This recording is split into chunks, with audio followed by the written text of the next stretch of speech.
We recently visited the Somali region of Jubaland. It houses one of the few reception centers in the country for Somali refugees returning from Kenya. And the president there says the process has been painful. But to bring in people from where they had good security, health systems and education in Dadaab to a place where there are no such services is what we are against. We need those facilities in place first before we think of bringing in more people. But then, Kenya's announcement came on Wednesday. Government will delay the closure of the Dadaab camp. It houses more than 300,000 Somali refugees, among others. A welcome respite for the Somali government and the agencies tasked to ensure refugees return to a safe place. It's very positive, and I'm sure this will have an impact on also the reintegration policies that we are planning to implement in Somalia. The Kenyan government, they clearly understood that if we want to move ahead with this repatriation exercise, then it's valuable to have a legal framework.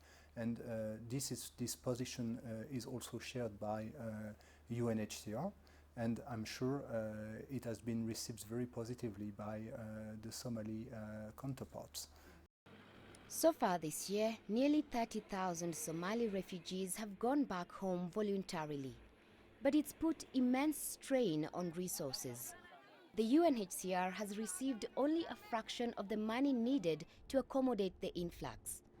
Already, Somalia is home to more than 1 million internally displaced persons.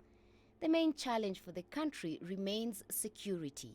It's election season and the Al-Shabaab militants have stepped up their attacks in the country to try and destabilize that process. But AMISOM says it will abide by Kenya's decision to shut down Dadaab. This is a sovereign decision by a sovereign member state, and we should respect that decision, no matter how challenging it might appear.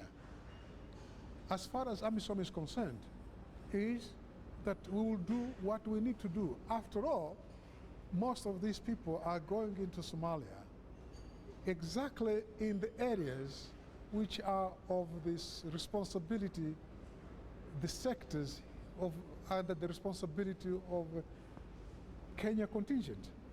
The Kenyan contingent is playing a key role in Somalia, but a recent survey indicates many Kenyans want their troops out of the country and safe. Just one more facet of the incredibly complex situation that's set to affect the region for some time to come. Soni, Methu, CCTV, Nairobi, Kenya.